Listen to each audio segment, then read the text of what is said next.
ខ្ញុំតែងតែរត់គេចពីការពិតខ្ញុំអត់ចង់ទទួលយកការពិតទេព្រោះខ្ញុំដឹងថានៅពេលដែលខ្ញុំទទួលយករឿងរ៉ាវទាំងអស់ហ្នឹងនៅពេលដែលខ្ញុំកំណត់វាថាវាគឺជារឿងដែលត្រូវកើតឡើងខ្ញុំតែងតែមានអារម្មណ៍មួយថាខ្ញុំឈឺចាប់នៅក្នុងចិត្តរបស់ខ្ញុំមានអារម្មណ៍មួយថាភ័យខ្លាចអញ្ចឹងជារឿយៗគឺខ្ញុំតែងតែគេចវេះពីការពិតទាំងអស់ហ្នឹងហើយខ្ញុំតែងតែបន្ទោសខ្លួនឯងខ្ញុំបន្ទោសទៅកាន់គ្រួសាររបស់ខ្ញុំទៅកាន់បងប្អូនរបស់ខ្ញុំឬក៏មនុស្សនៅជុំវិញខ្លួនរបស់ខ្ញុំអីចឹងទៅថ្ងៃនេះខ្ញុំមានប្រធានបទមួយចង់ធ្វើការចែករំលែកទៅកាន់អ្នកទាំងអស់គ្នាដែលនិយាយអំពីរៀនទទួលយកការពិតខ្ញុំដឹងថាការពិតមួយចំនួនគឺវាឈឺចាប់ការពិតមួយចំនួនវាគឺជាស្នាមរបួសដ៏ជ្រៅនៅក្នុងចិត្តឬក៏អីចឹងទៅការពិតមួយចំនួនវាហាក់បីដូចជាប្រៀបទៅលើការបំបាក់ទឹកចិត្តខ្លួនឯងដែលហៅថាឲ្យយើងខ្លាចទៅជាមនុស្សបាក់ស្បាតយើងអត់ហ៊ានចុះចំណងចំណោមនៅក្នុងសង្គមយើងអត់ហ៊ានបញ្ចេញអា talent របស់យើងទេពកោសល្យរបស់យើងអត់ហ៊ាននៅក្នុងការដែលសម័យថាខ្លួនឯងចង់ធ្វើអីហើយយើងសម្រេចគោលដៅក្តីសម័យរបស់យើងនឹងបែបម៉េចខ្ញុំដឹងថាការពិតមួយចំនួនគឺយើងត្រូវ challenge ជាមួយនឹងសង្គមច្រើនមែនតើយើងត្រូវតែជំនះជាមួយនឹងគ្រួសារជំនះទៅលើខ្លួនឯងផ្ទាល់ខ្ញុំដឹងថាមានការពិតខ្លះនៅពេលដែលយើងទទួលយកហើយយើងដេកអោបកសោបជាមួយនឹងការឈឺចាប់ប៉ុន្តែទោះជាយ៉ាងណាក៏ដោយនៅពេលដែលយើងព្យាយាមគេចវេះពីការពិតអ្នកទាំងអស់គ្នាយើងអត់រស់នៅជាមួយនឹងខ្លួនឯងទេយើងរាល់ថ្ងៃរស់នៅហាក់បីដូចជាកំពុងតែសម្ដែងឲ្យគេមើលអញ្ចឹងមនុស្សម្នាក់គឺមានភាពជាខ្លួនឯងគ្រាន់តែថាមានមនុស្សភាគច្រើនគឺគាត់បដិសេធអត់ទទួលយកការពិតទេគាត់បដិសេធព្រោះដោយសារតែកត្តាសង្គមដោយសារតែមនុស្សនៅជុំវិញខ្លួនដោយសារតែមិនមានអ្នកលើកទឹកចិត្តអ្នកប្រឹក្សាយោបល់បូករួមជាមួយនឹងមនុស្សដែលនៅជុំវិញខ្លួនគាត់ខ្វះជាមួយនឹងគេហៅថាការបើកចិត្តទូលាយសម្រាប់នៅក្នុងការរស់នៅបានន័យថាគាត់អត់កាត់ទីក្តីលឿនពេកអញ្ចឹងធ្វើឲ្យមនុស្សម្នាក់ហ្នឹងគាត់អត់ហ៊ានប្រឈមជាមួយនឹងការពិតទេអ្នកទាំងអស់គ្នាខ្ញុំឧទាហរណ៍មួយថាគាត់គឺជាមនុស្សស្រឡាញ់ភេទដូចគ្នាអញ្ចឹងនៅពេលដែលមនុស្សនៅជុំវិញខ្លួនរបស់គាត់អត់បានបើកចិត្តទូលាយនៅក្នុងការទទួលយកទេមនុស្សនៅជុំវិញខ្លួនហាក់បីដូចជាកាត់សេចក្តីហ្មងថាបើសិនជាគាត់ជ្រើសរើសដើរផ្លូវហ្នឹងគឺគាត់នឹងខុសពីគេពីឯងហើយគេអត់ទទួលស្គាល់ទេនៅក្នុងសង្គមមួយហ្នឹងមិនថាគាត់ស្រឡាញ់ភេទដូចគ្នាហ្នឹងគាត់ស្រឡាញ់ស្រីនឹងស្រីឬក៏ប្រុសនឹងប្រុសឬក៏មិនទេអ្នកទាំងអស់គ្នាអញ្ចឹងនៅពេលដែលគាត់មានសម្ពាធផ្លូវចិត្តទាំងអស់ហ្នឹងធ្វើឲ្យគាត់អត់ហ៊ានទទួលយកការពិតទេមានមនុស្សភាគច្រើនគាត់ចាប់ផ្ដើមរស់នៅជាមួយនឹងការ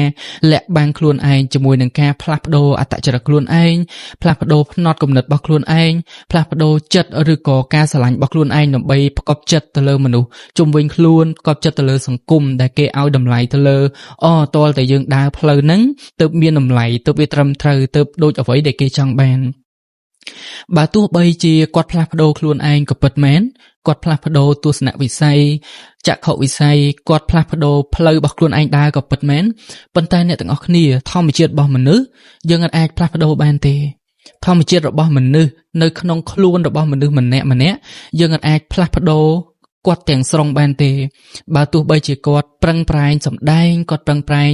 ធ្វើជាមនុស្សម្នាក់ផ្សេងទៀតដែលមិនមែនជាគាត់នឹងគឺមិនមែនជាការផ្លាស់ប្ដូរទេអ្នកទាំងអស់គ្នាគ្រាន់តែជាការសម្ដែងមួយដើម្បីផ្គាប់ចិត្តមនុស្សគ្រប់គ្នាដើម្បីឲ្យគេឲ្យតម្លៃថាយើងដើរទៅផ្លូវដែលគេគិតថាត្រូវហ្នឹងណាអ្នកទាំងអស់គ្នាពេលខ្លះខ្ញុំទទួលស្គាល់ថាសម្ពាធផ្លូវចិត្តគឺវាមានច្រើនវាខ្លាំងមែនតើហើយបូកសំជាមួយនឹងសម្ពាធដែលនៅជុំវិញខ្លួនរបស់យើងវាធ្វើឲ្យយើងអត់ហ៊ានប្រឈមជាមួយនឹងការពិតទាំងអស់ហ្នឹងទេមានរឿងច្រើនទៀតអ្នកទាំងអស់គ្នាមិនមែនតែរឿងការស្រឡាញ់ភេទដូចគ្នាហ្នឹងទេវាមានរឿងច្រើនទៀតដូចជាវណ្ណៈដូចជាការរស់នៅក្នុងសង្គមគម្លាតរវាងជីវភាពគ្រួសារនៃការរស់នៅអ្នកទាំងអស់គ្នាឧទាហរណ៍មួយថាអ្នកទាំងអស់គ្នាគឺជាក្មេងមកពីជនបទយើងអត់មានសម្ភារៈនិយមប្រើប្រាស់យើងអត់មានទូរស័ព្ទល្អៗយើងអត់មានរបស់ល្អៗប្រើប្រាស់យើងហាក់បីដូចជាមនុស្សនៅក្នុងសង្គមមួយជាន់ទាបឬក៏អីអញ្ចឹងអ្នកទាំងអស់គ្នាអញ្ចឹងដោយសារតែគម្លាតនៃសង្គមគម្លាតនៃកត្តាជីវភាពទាំងអស់ហ្នឹងវាធ្វើឲ្យយើងអត់ហ៊ានទទួលស្គាល់ការពិតដែរពេលខ្លះដោយសារតែយើងចង់ផ្គាប់ចិត្តមនុស្សជុំវិញខ្លួនហើយ យើងចង់ឲ្យគេគិតថាយើងក៏មានតម្លៃស្មើគេដែរយើងចង់ឲ្យគេគិតថាតលតែយើងមានសម្លៀកបំពាក់ស្លៀកពាក់ស្អាតស្អាតដូចគេយើងមានរបស់ល្អល្អប្រើប្រាស់ដូចគេបានតម្លៃរបស់យើងនឹងវាមានដូចគេដែរអញ្ចឹងធ្វើឲ្យយើងនឹងចាប់ផ្ដើមផ្លាស់ប្ដូរខ្លួនឯងចាប់ផ្ដើមផ្លាស់ប្ដូរផ្នត់គំនិតរបស់យើងធ្វើម៉េចដើម្បីឲ្យបានសម្ភារៈនិយមមួយនឹងធ្វើម៉េចដើម្បីខ្ញុំអាចឈរនៅកន្លែងនឹងដើម្បីឲ្យគេឲ្យតម្លៃខ្ញុំដូចតែម្នាក់នឹងដែរអញ្ចឹងដោយសារតែយើងមិនបានទទួលស្គាល់ការពិតថាតាមពិតទៅ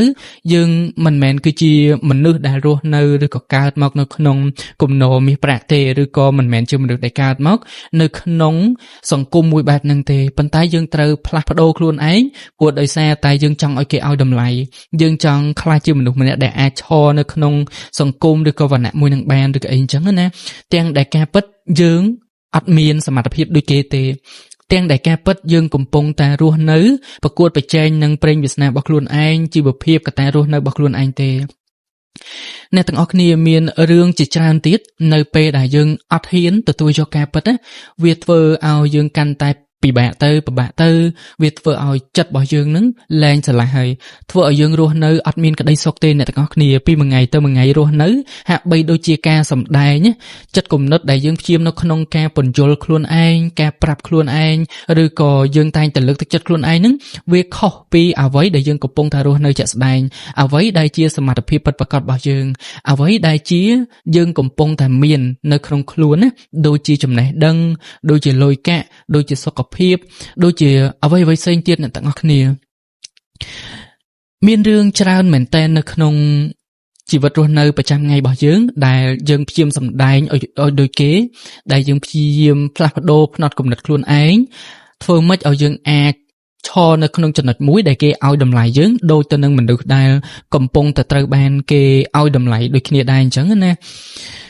អញ្ចឹងត្រឡប់មកវិញទៅលើអត្ថបទនៅថ្ងៃហ្នឹងដែលនិយាយអំពី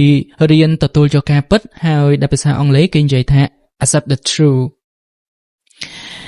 ត្រឡប់មកវិញពេលខ្លះគឺវាពិបាកមែនតើយើងត្រូវតែយកឈ្នះចិត្តដ៏ពិបាកនៅក្នុងការសម្រេចរបស់យើងយកឈ្នះទៅលើចិត្តរបស់យើងដែលព្យាយាមទាញយើងទៅរកបានន័យថាឲ្យខ្លាយទៅជាមនុស្សម្នាក់ផ្សេងទៀតដើម្បីយើងអាចឈរនៅចំណុចមួយឬក៏ដើរនៅលើផ្លូវមួយដូចគេដូចឯងអញ្ចឹងណាអ្នកទាំងអស់គ្នាកន្លែងនេះខ្ញុំសូមបញ្ជាក់បន្តិចមែនបានន័យថាអ្នកទាំងអស់គ្នាផ្លាស់ប្ដូរខ្លួនឯងបន្តិចម្ដងដើម្បីធ្វើឲ្យខ្លួនឯងល្អប្រសើរហ្នឹងយើងហៅថាជាការមិនទទួលយកការពិតទេឬក៏ accept the truth ហ្នឹងទេកន្លែងនេះគឺខ្ញុំចង់សម្ដៅលើថាឧទាហរណ៍ថា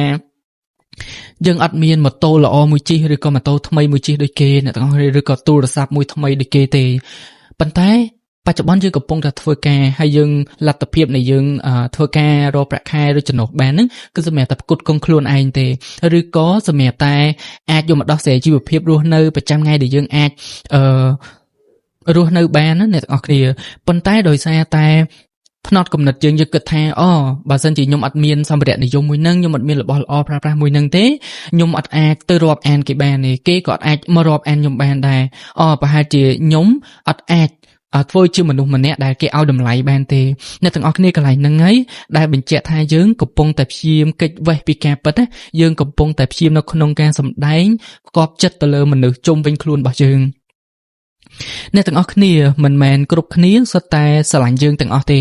បើទោះបីជាយើងស្ថិតនៅក្នុងចំណោមមនុស្សគ្រប់គ្នាបើទោះបីជាយើងព្យាយាមផ្លាស់ប្ដូរខ្លួនឯងដើម្បីឲ្យយើងមើលទៅដូចគេដែរឬក៏មិនដែរប៉ុន្តែគ្រប់គ្នាអ្នកទាំងអស់គ្នាទោះបីអ្នកទាំងអស់គ្នារស់នៅកន្លែងបែបមិនក៏ដោយរស់នៅកន្លែងណាក៏ដោយអ្នកទាំងអស់គ្នាធ្វើអីក៏ដោយអត់មានអ្នកណាម្នាក់ដែលមកស្រឡាញ់យើងគ្រប់គ្នាទេអត់មានការខិតខំប្រឹងប្រែងណាសុទ្ធតែទទួលបានលទ្ធផលទេអ្នកទាំងអស់គ្នាបើទោះបីជាអ្នកទាំងអស់គ្នាទៅទិញទូរស័ព្ទថ្មីអ្នកទាំងអស់គ្នាទៅទិញម៉ូតូថ្មីមិនប្រកាសថាការខិតខំប្រឹងប្រែងរបស់អ្នកទាំងអស់គ្នាសុទ្ធតែជោគជ័យទេខ្ញុំឧទាហរណ៍អ្នកទាំងអស់គ្នាធ្វើ content ឬក៏វីដេអូចង់ធ្វើ content ចាប់ផ្ដើមចែករំលែកបទពិសោធន៍ចែករំលែកចំណេះដឹងឬក៏ជា content creator ថ្មី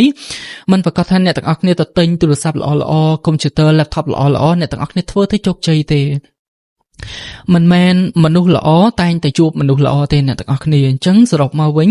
នៅពេលដែលយើងព្យាយាមនៅក្នុងការគេចវេះពីការពិតហើយយើងព្យាយាមនៅក្នុងការសម្ដែងឬក៏ព្យាយាមនៅក្នុងការផ្លាស់ប្ដូរខ្លួនឯងដើម្បីឲ្យគេគិតថាយើងគឺជាមនុស្សប្រភេទនេះយើងបែបនេះឬក៏យើងជោគជ័យបែបនេះអីបែបនេះអញ្ចឹងណាអ្នកទាំងអស់គ្នាមិនប្រកាសថាអ្វីដែលយើងធ្វើទៅនឹងវាសុទ្ធតែទទួលបានក្តីសុខត្រឡប់មកវិញទេសុទ្ធតែទទួលបានសមិទ្ធផលត្រឡប់មកវិញទេសុទ្ធតែទទួលបានក្តីស្រឡាញ់ត្រឡប់មកវិញទេអញ្ចឹងជាចុងក្រោយគឺមានតែរៀនទទួលយកការពិតទេអ្នកទាំងអស់គ្នារៀនថ្លឹងថ្លែងខ្លួនឯងរៀនឆ្លោះកញ្ចក់មើលទៅលើស្ថានភាពរបស់ខ្លួនឯងអ្នកទាំងអស់គ្នាថាតើយើងគឺជាមនុស្សប្រភេទណាយើងកំពុងតែរស់នៅក្នុងសង្គមមួយណានៃជីវិតរបស់យើងកុំហក់លោតតាមគេអ្នកទាំងអស់គ្នាកុំជ្រួលជ្រើមនៅពេលដែលឃើញរបស់មួយល្អទាំងដែលសមត្ថភាពរបស់ខ្លួនឯងនឹងអត់ទាន់មានទេអ្នកទាំងអស់គ្នាកុំចាប់ផ្ដើមផ្គប់ចិត្តគេដើម្បីឲ្យគេគិតថាយើងគឺជាមនុស្សជោគជ័យយើងគឺជាមនុស្សល្អឬក៏អីចឹងទៅកុំព្យាយាមនៅក្នុងការផ្លាស់ប្ដូរខ្លួនឯងក្រៅតែពីការពិតដែលខ្លួនឯងកំពុងតែរស់នៅដើម្បីឲ្យខ្លួនឯងហឺហាខ្លួនឯងអស្ចារ្យមើលទៅលោឆាយឬក៏អីអញ្ចឹងណាអញ្ចឹងត្រឡប់មកវិញអ្នកទាំងអស់គ្នាទៅលើប្រធានបទថ្ងៃហ្នឹងខ្ញុំចង់ចែករំលែកទៅកាន់អ្នកទាំងអស់គ្នារៀនទទួលយកការពិតរបស់ខ្លួនឯងបើសិនជា